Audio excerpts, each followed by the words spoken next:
Hai guys, selamat datang di pertama kalinya saya bikin video dan saya mau bikin video tentang jadi goyang anjing sih.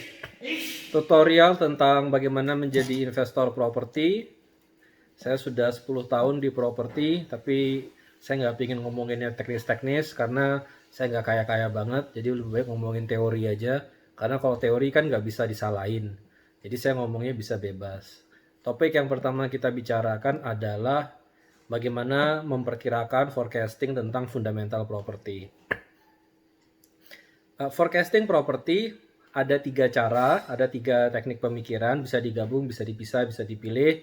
Tapi secara umum ada tiga cara. Yang pertama adalah big player analysis, yang kedua adalah historical analysis, yang ketiga adalah fundamental analysis.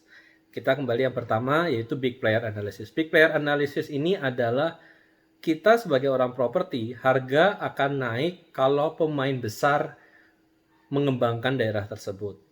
Pemain besar di sini ada dua. Pertama adalah pemerintah, yang kedua adalah developer besar.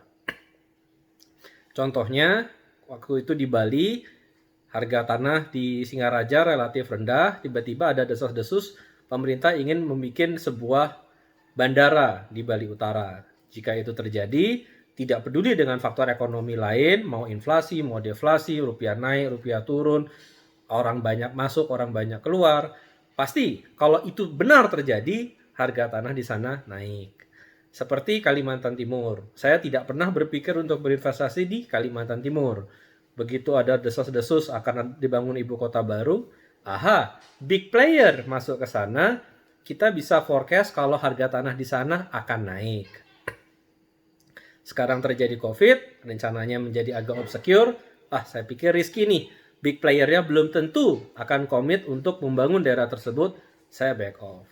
Yang kedua juga kita bisa melihat arah pergerakan developer besar seperti Ciputra, Agung Podomoro, Agung Sedayu, dan lain-lain. Jadi kalau kita lihat di Bali, di Tabanan, baru-baru ini Ciputra masuk.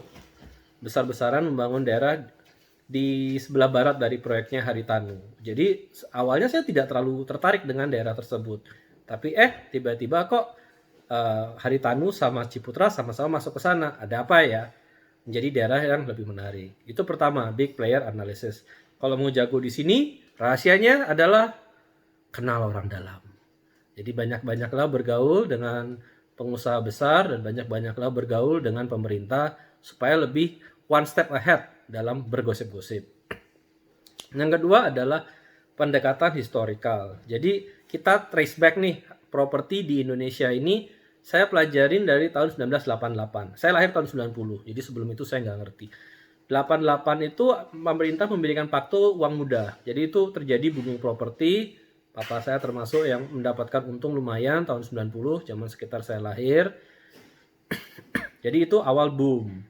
Kemudian 98 bust. Yang kisah yang cukup terkenal, Pak Ciputra sempat sangat stres karena aset bagi 5, utang kali 5. Waktu itu properti chaos, hancur, runtuh lantak. Kemudian sekitar tahun 2002 rebound. 2008 krisis ekonomi global agak turun. 2012 gila-gilaan. 2014 mulai agak turun lagi. Jadi kita bisa lihat, itu siklusnya, itu area permainannya, ada booming sekitar 10 tahun sekali. Apakah akan terjadi lagi? Belum tentu. Tapi kurang lebih kita bisa lihat polanya, dan kita juga bisa lihat naik turunnya kira-kira berapa di Indonesia. Turun, syukur-syukur, sampai sekarang setahu saya belum pernah. Jadi belum pernah ada kejadiannya terjadi sesuatu dan lain hal, harga kawasan di sebuah daerah tuh hancur sampai 70-80%, pukul rata semua orang. Saya belum pernah lihat. Bahkan saya pelajarin waktu Bali, kena bom Bali 1, bom Bali 2, ya turun 20-30%, naik lagi.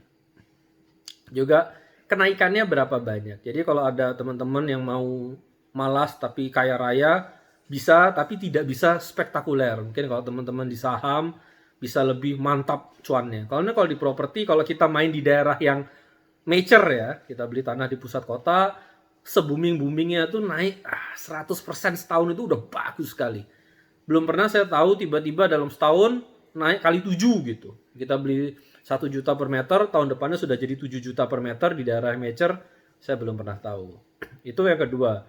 Jadi analisa melihat ke belakang, analisa historis. Kalau mau jago beginian, banyak-banyak buku sejarah, bergaul sama yang tua-tua. Yang ketiga adalah fundamental. Esensinya properti ini marketnya sedang bagaimana. Fundamental itu bermain di 3 hal. Yang pertama adalah populasi. Pada akhirnya properti kita bicara tentang manusia tinggal di satu tempat. Jadi kalau orangnya banyak keluar, bahaya. Orangnya banyak masuk, bagus. Jadi kita sangat senang kalau di Indonesia ini program KB-nya selalu gagal. Jadi orangnya nggak habis-habis. Tiap tahun menciptakan Singapura baru kan. 5 juta orang lahir di setiap tahun. Jadi kita lihat kira-kira daerah sini kok tahun lalu rame, tahun ini sepi ya. Kenapa gitu. Jadi kita lihat pergerakan manusianya banyak ke arah mana. Itu yang pertama. Yang kedua adalah orang-orangnya kaya atau enggak. Jadi kalau orangnya banyak tapi miskin, susah juga harga tanah naik. Biasanya kalau tiba-tiba ada satu boom yang membuat banyak orang kaya baru, tiba-tiba biasanya harga properti akan naik. Jadi tahun 2012 itu terjadi boom komoditi. Harga batu bara bagus, harga CPO bagus. Jadi seluruh Indonesia itu ada banyak orang kaya baru di kedua bidang tersebut, di daerah-daerah. Mereka banyak beli properti. Jadi kalau ada banyak orang kaya, itu bagus. Kalau banyak orang miskin, itu jelek. Yang ketiga adalah kemudahan menyicil. Jadi kadang-kadang jumlah orangnya sama, pendapatannya juga sama, tapi suku bunganya turun. Lebih gampang mencicil, itu bisa meningkatkan permintaan terhadap properti. Jadi jumlah orangnya anggap aja 1, saya. Penghasilan sama, anggap aja berapa, 20 juta sebulan. Tapi awalnya saya nggak mau. Ngapain saya nyicil properti? Uang saya udah habis. Untuk foya-foya. Tiba-tiba suku bunga bank turun dari 20% menjadi 5%. Berarti cicilan itu turun 3/4-nya. Biasanya orang nyicil 20 juta sebulan menjadi 5 juta sebulan. Kurang lebih, ya saya tahulah ada pokok, ada administrasi apa. Tapi kurang lebih begitu. Jadi tiba-tiba saja uang saya yang gajinya sama, lebih gampang untuk membeli properti. Jadi yang ketiga adalah ease of credit. Itu adalah 3 hal terbesar dalam menganalisa fundamental property. Oke, sekian dulu. Untuk mikronya, kawasan mana yang bagus, kita bicarakan lain kali. Oke, thank you.